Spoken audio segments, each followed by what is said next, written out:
मेरा परिचय Akhilesh Kumar Shukla, M.Com LLB और भारतीय जनता पार्टी का कार्यकर्ता हूँ।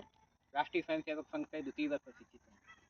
मेरे साथ में श्री अजीत यादव जी हैं, संघ लोक सेवा आयोग के अभ्यर्थी हैं, दर्शन शास्त्र के छात्र हैं और दर्शन शास्त्र पर अच्छी गहरी पकड़ रहती है।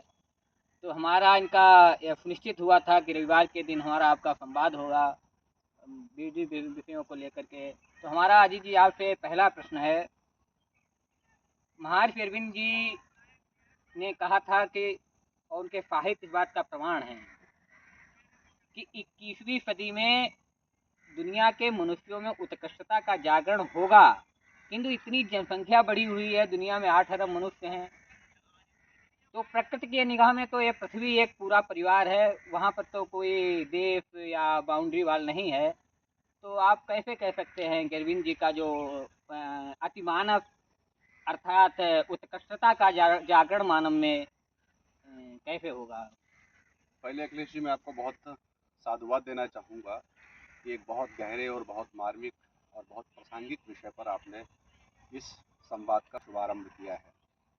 जब बात महर्षि अरविंद की आती है तो बहुत ही रुचिकर मेरे लिए सदा से रहा कि उनकी जो प्रारंभिक जो उनका लर्निंग पीरियड था, जहाँ से जब वो इंग्लैंड में अपनी शिक्षा ले रहे थे और चार्ल्स डार्विन की थ्योरी ऑफ इवोल्यूशन और जो उनके कंटेम्प्रेरी पीरियड की साइंस जैसे जैसे ग्रोथ कर रही थी, उसी पीरियड में उन्होंने भारत के उपनिषदों को और पूरी जो इंडियन फिलॉसफी थी उसको पढ़ना प्रारंभ किया। हालांकि उनके पिता की इच्छा नहीं थी कि अरविंद जी भारतीय दर्शन को पढ़ें, वे चाहते थे ये बिल्कुल मोस्ट मॉडर्न लाइफ को जिए।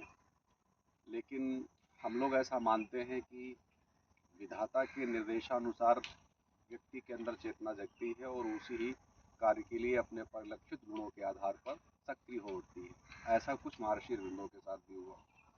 महर्षि अरविंद इस प्रसंग पर बहुत ही मूल्यवान कॉन्सेप्ट हमको देते हैं।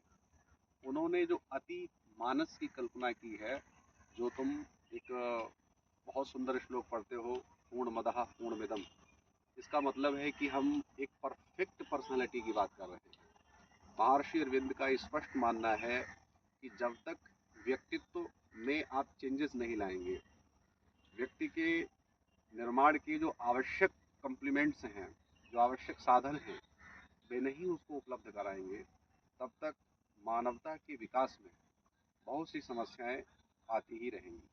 उनका स्पष्ट मानना है कि व्यक्ति डिवाइन लाइफ के साथ कनेक्ट कब हो सकता है, जब वो अपने योग के कॉन्सेप्ट से, योग का जो उनका टोटल कॉन्सेप्ट है वो बहुत ही साइकोलॉजिकल है, वह बहुत ही वर्तमान जीवन में प्रासंगिक भी है।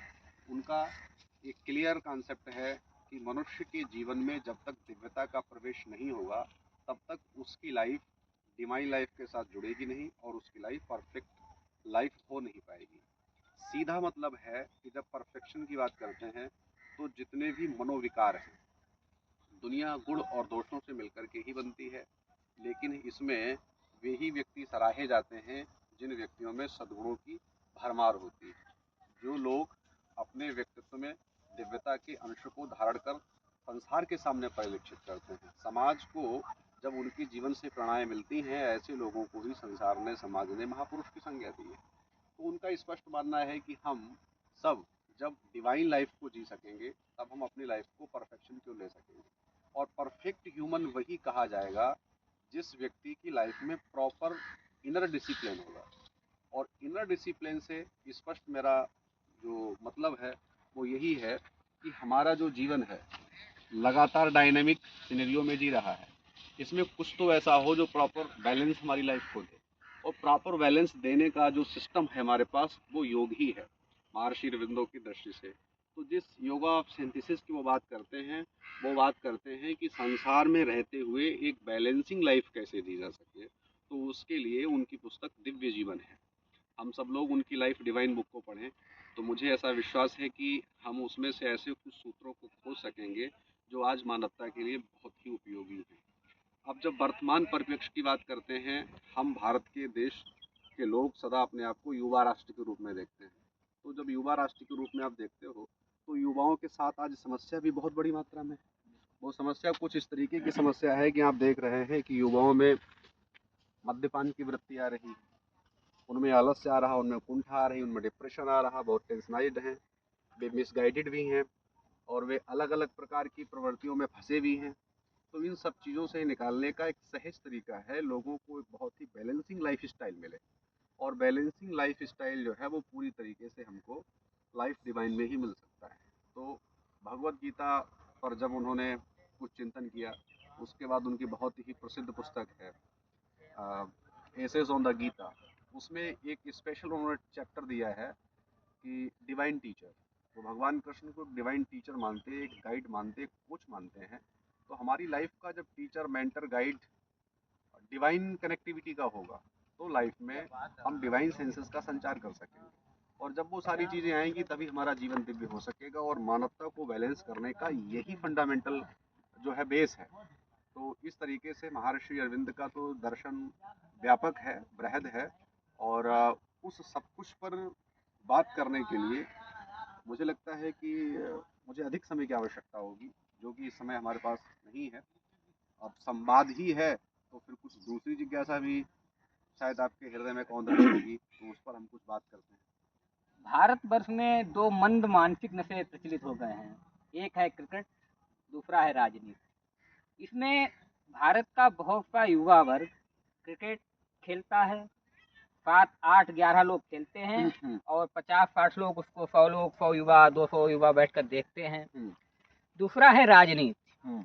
राजनीति में युवा इतना जा रहा है, लेकिन वहाँ पर सफलता का जो मानक है वो प्लस में तो है ही नहीं, तो माइनस में ही गया है।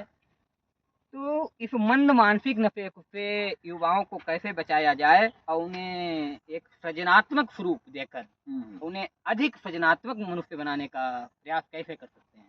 अखिलेश जी का बहुत शानदार प्रश्न ये भी है। और हमसे जुड़े हुए लोग जो अखिलेश जी के साथ परिचित हैं, वे भली भांति जानते हैं कि हिंदी साहित्य में बहुत गहरी रुचि रखते हैं। इनका शब्दकोश हिंदी का बड़ा विलक्षण है। तो जो दो प्रश्न हैं उनमें से पहले प्रश्न के एक हिस्से को, जो आपने क्रिकेट के नशे की बात की है, पहले उससे हम लोग जुड़ते हैं। जब क्रिकेट के नशे की बात आती है, देखिए क्रिकेट को भी हम एक सुंदर कला मानते हैं। और स्पोर्ट सकारात्मक जब हमारे जीवन में प्रवेश करता है तो वह निश्चित ही हमको प्रॉपर डिसिप्लिन देता है, हमको एक उत्तम स्वास्थ्य देता है, हमारी पर्सनालिटी का एक अच्छा हिस्सा बनता है।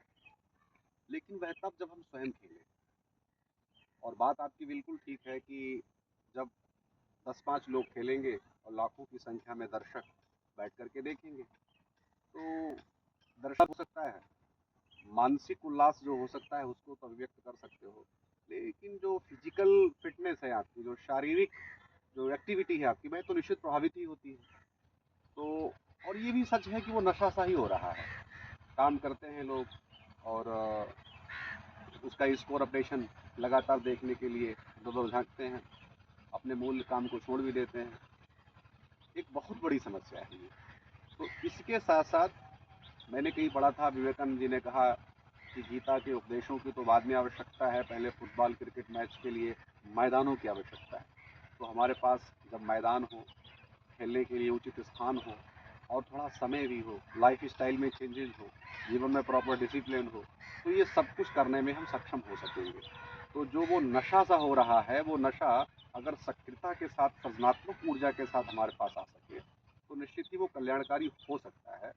और निष्कर्ष में यही है कि जितना रुचि हम उन सबको देखने के लिए, जो भी हमारे पास गेम्स होते हैं उनको हम देखते हैं, इसमें कोई बुराई नहीं है, देखना चाहिए, प्रेरणाएं उनसे लेनी चाहिए। लेकिन उस प्रेरणा को लेते हुए हमें उनसे प्रेरणा लेकर के खुद के जीवन में उसे फॉलो भी करना चाहिए। हमें अर्थात मैच खेलना चाहिए, खेल करके हम उसका लाभ ले सकते हैं। अगर हम खेलते नहीं, केवल देखते हैं, तो फिर वो क्या करता है, हमारे समय को भी ले जाता है, हमारा जो कार्य है उसको भी प्रभावित करता है और शरीर में वह गतिविधि और ऊर्जा का संचार भी नहीं हो पाता। तो फिर एक नशा ही सा है। लेकिन इससे मुक्ति पाने का यही तरीका है कि प्रेरणाएं तो उन सबसे हम ले लें, लेकिन प्रेरणा लेने के बाद उसको हम अपने जीवन में उतार करके खेलें, क्रिएटिविटी अपने लाइफ में लाएं, सक्रियता, एक्टिव हो सकें तो ज़्यादा बेहतर होगा। और जैसा कि दूसरा प्रश्न था कि राजनीति में युवाओं के संबंध में भी नशे से आपने जोड़ा, तो ये अच्छी बात है कि युवा नेताओं की कमी नहीं है। मैं बहुत उन सब की तारीफ़ भी करता हूँ कि अ, कम से कम झूठा ही सही, कुछ तो उनके हृदय में ऐसा आता है कि अपने राष्ट्र की, अपने समाज के लिए चिंता करते हुए दिखाई देते हैं। भले ही वे नकली चिंताएँ हों, भले ही वे किसी से प्रभावित हों, कुछ रेडिकल उनके माइंड में हो, वो अलग अलग विषय है, लेकिन होना चाहिए। राजनीति के जितने भी दर्शन हैं, उनमें से कोई भी दर्शन ये नहीं कहता कि जिसमें युवाओं को नहीं आना चाहिए। सच है कि युवाओं को भी आना चाहिए, लेकिन पहले तो युवा अपनी प्रतिभा का विकास करें। जो प्रतिभावान युवक हैं, उनको राजनीति में निश्चित आना चाहिए, और वो इसलिए आना चाहिए कि जब तक हमारी राजनीति के साथ युवा मानस नहीं आएगा। हमारे प्रधानमंत्री नरेंद्र मोदी जी ने भी अपने कई कार्यक्रमों में युवाओं का आह्वान किया, और वो जो है इनोवेशन के लिए बहुत एक्टिव दिखाई देते हैं, और अपनी मन की बात में भी उन्होंने कई बार युवाओं की सराहना भी की और अपने पर्सनल लाइफ से कुछ टिप्स भी दिए। एक बार वो लोक प्रशासक लोक सेवकों के कार्यक्रम में भी बहुत अच्छी बात कह रहे थे कि हमारे पास जो सिविल सर्वेंट हैं, बिल्कुल डायनामिक एनर्जी को हों, एक्टिव हों, डिसिप्लिन्ड हों और युवक हों, तो उनकी जो वर्किंग एफिशिएंसी है वो बेहतर होगी। ये सारी बातें प्रधानमंत्री जी ने सराही हैं, और मैं भी इन सब चीज़ों के लिए उनका धन्यवाद देता हूँ। लेकिन साथ साथ ये भी एक निवेदन भी करना चाहूँगा कि जो हमारे बड़े लीडर्स हैं, जिनके पास अनुभव तो है, ये सही है, लेकिन मैं समझता हूँ कि उन्हीं के मार्गदर्शन में अगर युवाओं को स्थान मिल सके, तो इससे बेहतर सिनेरियो कोई दूसरा नहीं होगा। और एक पुस्तक में पढ़ रहा था जिसमें विनोबा भावे जी का बहुत सुंदर स्टेटमेंट था। वो कहते हैं कि अंधेरा अंधेरा कहने से अंधेरा दूर नहीं होगा, अच्छा है कि एक दीप जलाएं। और इसी के साथ वो ये भी कहते हैं कि युवा राष्ट्र की घोषणा हम कब तक करेंगे। भाई, युवाओं को जब सीधे सीधे प्रत्यक्ष काम करने का मौका मिलेगा, राजनीति के क्षेत्र की बात मैं करता हूँ। अब हम देखते हैं वही युवा आते हैं जिनके माता पिता पहले से राजनीति में होते हैं, तो माता पिता राजनीति में थे, उनकी वसीयत उनको मिल जाती है। तो ये विरासत का मुद्दा राजनीति का नहीं होना चाहिए। जन सामान्य का युवा भी राजनीति में प्रत्यक्ष पार्टिसिपेट कर सके, उस दिन मेरे हृदय को बहुत संतोष होगा। वो ये कहते हैं कि विनोबा भावे जी कि मुझे बुजुर्गों के होश की और युवाओं के जोश की बहुत बड़ी आवश्यकता है। तो हमारे जो सीनियर लीडर्स हैं, और खासकर जो अब वृद्ध हो चले हैं, उन सबके मार्गदर्शन की आवश्यकता है। लेकिन युवाओं को उनका मार्गदर्शन मिले, और युवाओं को वे लोग भी स्थान दें। कम से कम कुर्सी का थोड़ा मोह त्याग कर युवा राष्ट्र के नारे लगाने से पहले युवाओं को प्रत्यक्ष राजनीति में आने का अवसर भी प्रदान करें। ये एक बहुत बेहतर प्लेटफॉर्म हो सकेगा। अब बात आती है कि क्या ये वास्तव में नशा है। तो नशे से क्या हुआ कि हमारे ही देश में नहीं बल्कि देश दुनिया में हर जगह ये व्याप्त धारणा है कि लोग क्या करते हैं कि अलग अलग धारणाओं को लोगों पर थोप से देते हैं। वे इतने सेंटिमेंट होकर के उन धारणाओं को अपने अंदर धारण कर लेते हैं कि उचित अनुचित का उन्हें बोध ही नहीं है। उसके बावजूद भी वो जयकारे और जय घोष कर रहे हैं। बहुत बेहतर ये हो कि हमारे उन युवकों को पहले कम से कम थिंकिंग क्रिएचर बनना चाहिए, उनकी अपना कोई पर्सनल ओपिनियन डेवलप हो सके, उसके बाद वो किसी विचारधारा से जुड़ सके। जैसे हम चंद्रशेखर आज़ाद को देखते हैं, बिस्मिल को देखते हैं, अशफाक उल्लाह खां को देखते हैं, ठाकुर रोशन सिंह को देखते हैं, भगत सिंह आदि को देखते हैं। इन सब लोगों के पास एक विजन था, एक ओपिनियन था, और अपने विजन ओपिनियन के आधार पर ही वो अपने जाति धर्म आदि आदि जो छोटे छोटे जो नैरो माइंडेडनेस के जो एरियाज उन सबको छोड़ करके एक व्यापक स्तर पर भी आ सके। तो राष्ट्रीय चेतना का जागरण तब होगा जब हमारे पास एक क्रिटिकल थिंकिंग की अप्रोच होगी, और युवाओं को क्रिटिकल थिंकिंग की अप्रोच शिक्षा व्यवस्था से ही प्राप्त हो सकती है।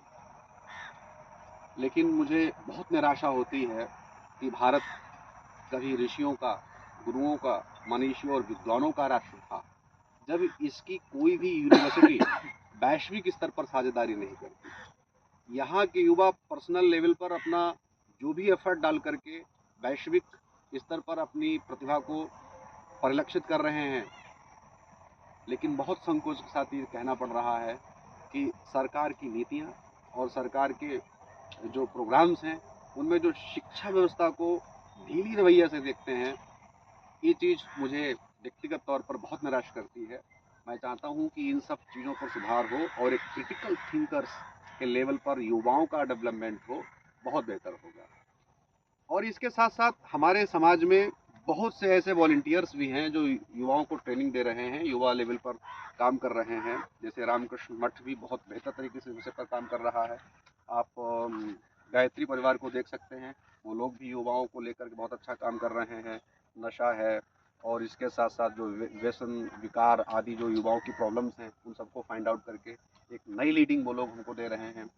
आपने महर्षि अरविंदो की बात की, आदि आदि हमारे पास स्पिरिचुअल ट्रेनर्स और गुरु सदा से रहे हैं। उनका टेक्स्ट हमारे पास उपलब्ध है, उनके लेक्चर्स उपलब्ध हैं, जिन सबसे युवा गाइडेड होकर के अपना काम कर सकते हैं। हम सब युवाओं के आइकन रहे हैं स्वामी विवेकानंद जी, उनकी युवा जयंती हम मनाते हैं, उनसे बहुत सारी प्रेरणा ले सकते हैं। तो इस तरीके से युवाओं के लिए आज हमें बहुत सावधानी से विचार करने की आवश्यकता है। और ना तो क्रिकेट कोई नुकसान पहुंचा सकता है और ना ही राजनीति भी हमें कोई नुकसान पहुंचा सकती है, अगर हमें सही दिशा और धारा प्राप्त हो जाए तो अगर इतना हो सकेगा तो निश्चित रूप से हम सब भारत को उसी स्तर पर पहुंचा सकेंगे जिस स्तर पर हमारे पूर्वजों की कामना और कल्पना रही है। और केवल कल्पना ही नहीं रही है, वे वहां तक पहुंचे भी हैं।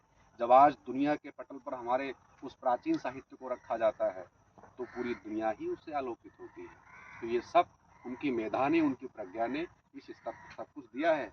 वे भी कभी युवा रहे थे, तो युवा माइंड की ट्रेनिंग कैसे हो और युवा माइंड कैसा हो और युवा की पर्सनैलिटी से संबंधित क्या और विचार हो सकते हैं, ये कभी हम लोग सीक्रेट इस विषय पर टैग करेंगे। भारत देश के नेता कहते हैं, बहुत सी संस्थाएं कहती हैं कि भारत विश्व गुरु बनेगा। तो भारत को विश्व गुरु बनाने में अगर भारत के ज्ञान विज्ञान कला कौशल का उदारीकरण, आधुनिकीकरण, सरलीकरण, विश्वव्यापीकरण, भूमंडलीकरण कर दिया जाए तो संसार के 8 अरब मनुष्यों के दर पर भारत का ज्ञान पहुंच सकता है, जिससे भारत माता विश्व गुरु बन सकती है। इस पर आपका क्या कहना है? देखो, बहुत भावपूर्ण तरीके से आपने इस बात को कहा। सच तो यही है कि भारत माता तो विश्वगुरु है ही, वो पहले से ही, उसमें कुछ करना ही नहीं है, बल्कि हमें सिर्फ इतना करना है जो भी हमारा एंशिएंट नॉलेज है उस नॉलेज में लोकल तो कहीं बातें नहीं है, वो सब ऑलरेडी ग्लोबलाइज्ड है। हमारे यहाँ पर जितनी टीचिंग्स एंड प्रीचिंग्स हैं वे सब ग्लोबलाइज्ड है। उदार चरिता नाम वसुदेव कुटुंबकम, वसुदेव कुटुंब की तो बात आपने सदा से सुनी है। केवल इतनी ही नहीं, ऋग्वेद के जितने भी मंत्र हैं, उपनिषद में जितनी भी चर्चा है, वह समूची मानवता के लिए। उसमें कोई पर्सन स्पेसिफिक बातें ही नहीं, लोकलिटी स्पेसिफिक बातें ही नहीं है, कल्ट और रिलीजन ओरिएंटेड कोई टाका ही नहीं है। वो सब ऑलरेडी ग्लोबलाइज है, उसे ग्लोबलाइज करने की जरूरत नहीं, बल्कि हमें आज दुनिया के सामने उसको प्रसारित कर लेने की आवश्यकता है। जगत को जब उन सब चीज़ों के साथ संपर्क हो, वे उसके कांटेक्ट में आए, उसके साथ एक कनेक्टिविटी अपनी इस्टेब्लिश कर सके, तो इसमें कोई डाउट नहीं है कि सब के सब चार्ज हो सकेंगे, सब के सब आलोकित हो सकेंगे। तो बस हम उन्हीं सब चीज़ों को लेकर के और हम दुनिया तक पहुंचा सकें। और पहुंचाने का सबसे बेहतर तरीका यही है कि हम अपनी पर्सनालिटी में उन चीज़ों को धारण कर लें और हमारा व्यक्तित्व ही सब कुछ अभिव्यक्त कर दे। इससे बेहतर कोई मीडियम नहीं हो सकता। और बाकी संचार तकनीकी की इस दुनिया में आज किसी भी चीज़ को जन जन तक पहुंचाने में अब उतनी कठिनाई तो नहीं रह गई है। तो मैं इस विषय पर ये कहना चाहूँगा कि विश्व गुरु का मतलब है कि जो जीवन में नित्य और अनित्य का बोध कराए, सही गलत का, झूठ और सत्य का बोध करा दे, उचित अनुचित का बोध करा दे। और जिस व्यक्ति को सही क्या है ये जानकारी अगर है तो फिर वो क्या सही नहीं है उससे ऑलरेडी पृथक ही है। तो इस तरीके से जगत को रोशनी मिल सके, प्रकाश मिल सके, इससे बेहतर कुछ नहीं होगा।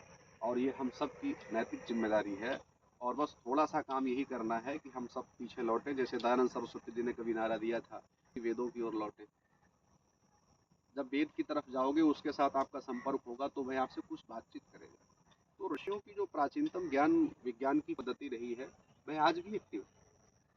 आवश्यकता सिर्फ उसके साथ एक समन्वय स्थापित करने की है। जैसे ये हो सकेगा तो निश्चित रूप से हो सकेगा। अब बात आती है कि इस तक पहुंचेंगे कौन लोग। आप जैसे युवक जो सदा से ही ऋषि परंपरा को अपना आइकन मानते रहे, उसके साथ जुड़े रहे, इस तरीके से